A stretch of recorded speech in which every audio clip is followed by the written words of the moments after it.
Hey, Draymond, clearly they're going with you, Kuminga, and Wiggins for big stretches. What's your role in that, and how do you think that's working?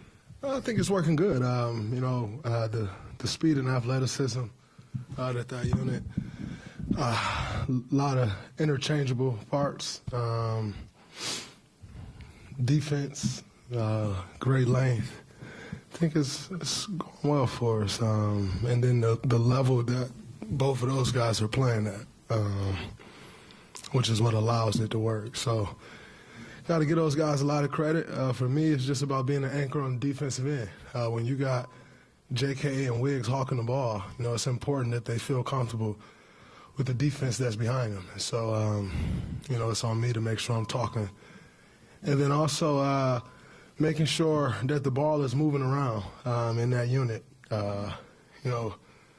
At times, we sometimes get a bit stagnant, and so just making sure everybody's getting involved on the offensive end and taking advantage of the weapons that we have out there.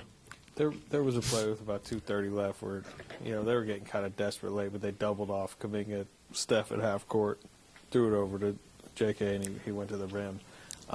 What is he giving you in that aspect? Is just downhill, attacking creases, and making it so it will be more difficult for teams to do stuff like that?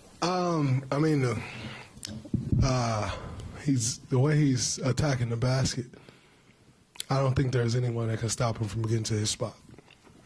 So at times, I go at him a little bit about, like you took the three and that's fine. I don't mind you taking the three. But can somebody stop you from getting anywhere you want to go? Just challenging him and then also building trust. And so he know that no matter how it's going, we trust him and we got his back. And, when he's attacking the basket like he is, there's not many people in this league that can jump with him. See how shocked he was when KJ blocked his shot. There's not many people that's doing that. And so when you're double-teaming Steph and all those things, and he's getting downhill like that, it's a tough matchup for anybody. Dre, you're shooting it really well from deep this year, over 40%. I guess going into the year or throughout the year, have you been doing anything different preparation-wise with Trav or with Jacob with your shooting?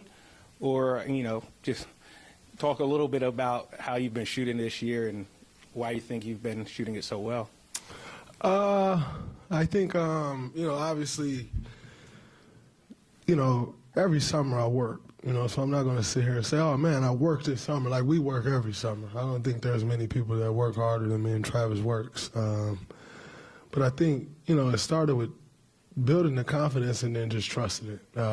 Catching the ball in rhythm and shooting it. For so many years I stopped shooting in rhythm, and then, you catch it, you wait, you look, and then all of a sudden you shoot. There's no rhythm to that shot, and so I think for me, catching the ball in rhythm, being confident in the shot, and then it also helps when your teammates and your coaches are confident in it as well. And, for me, that was huge. And then I did a lot of meeting with Greg on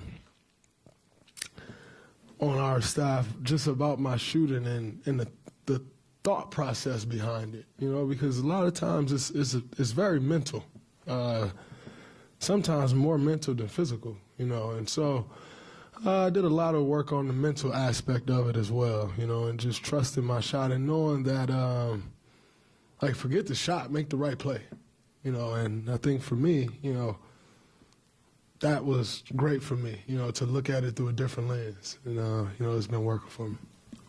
Draymond, the guys were really excited, anticipating your return because you're the floor general. So in your mind, and I know you can't fix things overnight, what do you see that's improved since you've been back, and what still needs work moving forward? I think we can be better turning the ball over. I thought we had some careless turnovers tonight, especially early on in the game. Being more consistent on the defensive end, I think we're starting to fly around on that side of the ball. But being more consistent, rebounding the ball better. We got off to a terrible start rebounding. I'm not sure what was the final. Dang, we actually ended up out rebounding them, but I think they had 7 offensive rebounds in the first 6 minutes of the game. And so cleaning that up, And then making sure that we're organized on the offensive end.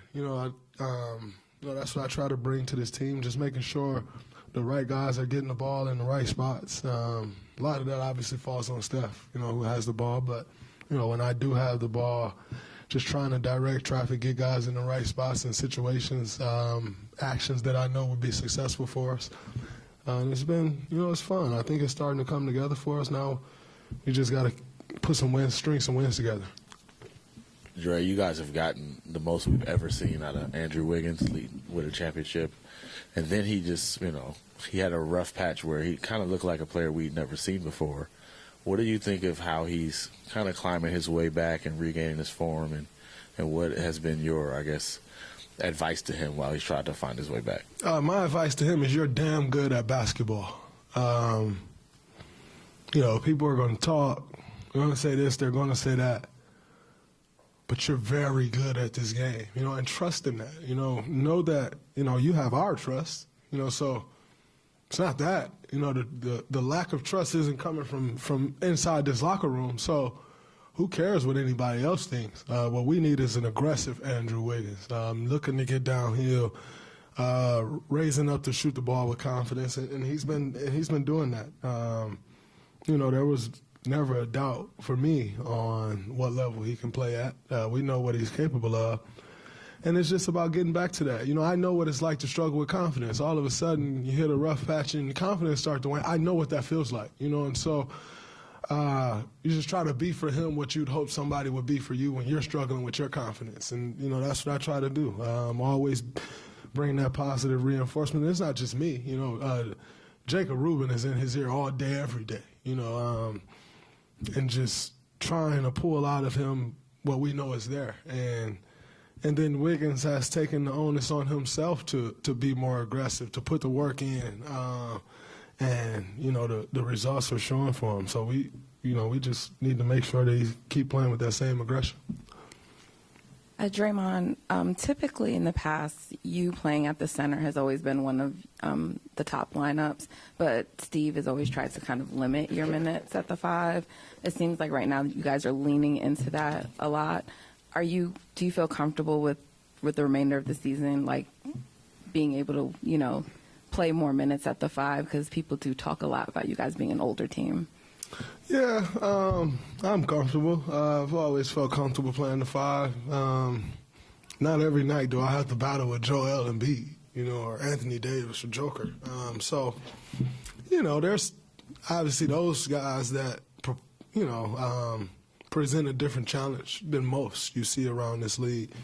But, we kind of don't have the space to not go to what we feel is best. We're 20-24 after tonight, so got to roll with what you think is the best lineup. And right now that lineup has been working for us, so, we have to, as players, make sure we continue doing the things that's making that lineup successful.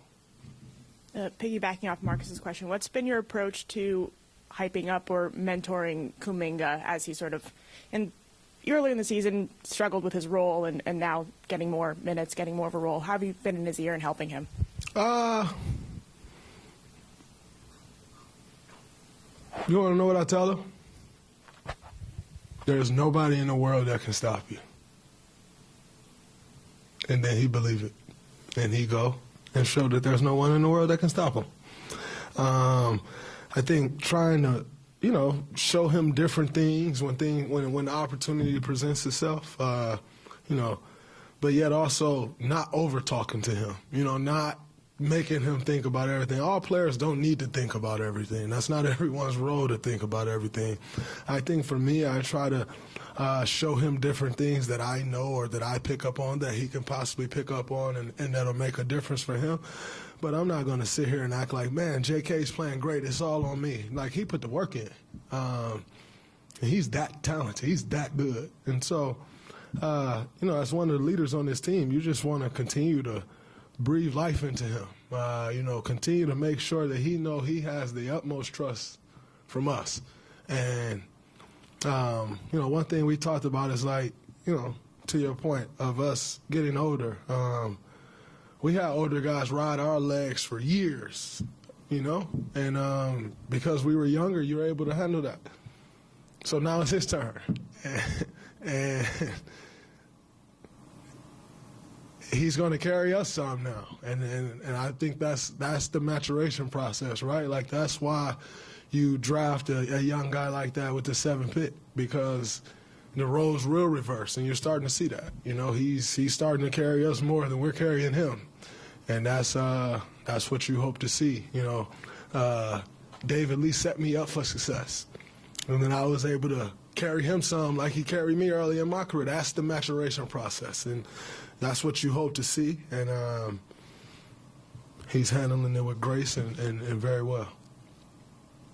Draymond, following up on you being the floor general and running the 5, tonight you have the monster Joel Embiid, home to 5 for 18 shooting from the field and also 8 turnovers. What was the defensive strategy against him tonight, and how satisfied are you with it? You know, just try to make it tough on him. With any guy like Joel Embiid, you just want to try to make his catches tough. You want to try to make the shots that he's getting tough. And in saying that, you can make him tough as you want, and he can go for 70. So you just try to contest every shot, knowing that he's the MVP for a reason. He's great for a reason. You're going to make him take some tough shots, and he's going to make them. But you live with those results if you know that you put your best foot forward. Those same shots that he missed tonight, he could very much so make them next week. You know, and we know that. You know, you don't lock a player like Joel Embiid down. You try to make it tough, and he either make it or he miss it. And you live with those results. I think one thing we did a good job of is not putting him on the free throw line. You know, he's an animal and very tough to guard. So if you put him on the free throw line and allowing him to get a rhythm, you have no chance. And so I thought we did a good job of defending him without fouling. But like I said, it's a total team effort. There's never going to be one guy that's going to shut Joel down. And more times than not, there won't be a team that'll be able to shut him down. So. Steve mentioned that you guys are doing some things differently. Didn't say very specific. You can tell maybe a little more isolation. You know, is there some sense that things had to change a little bit? You guys have been doing it pretty much the same way for a lot of years, and obviously won a ton. But has there been a little shift, and how necessary was that? I mean, when teams are chasing you for 10 years, at some point they're gonna figure it out and make it tough. And you know, it started to get tough. Steve has always been one of the greatest coaches I've ever seen at making adjustments, whether that's in series, whether that's in game, whether that's in season, or an overall season. He's one of the greatest at making, identifying what needs to happen and making those adjustments. And, I think, credit to the guys in the locker room for, buying into what those adjustments are. As you can see, as the season has gone on, some roles have changed, and yet everyone's buying into that. And so I don't think it's necessarily just like, we want to go ISO here, but also understand that you got to take some of what the defense give you. And then, when you start to take what the defense give you, what you ultimately want to get to then opens up more. So I think that's what we're trying to do.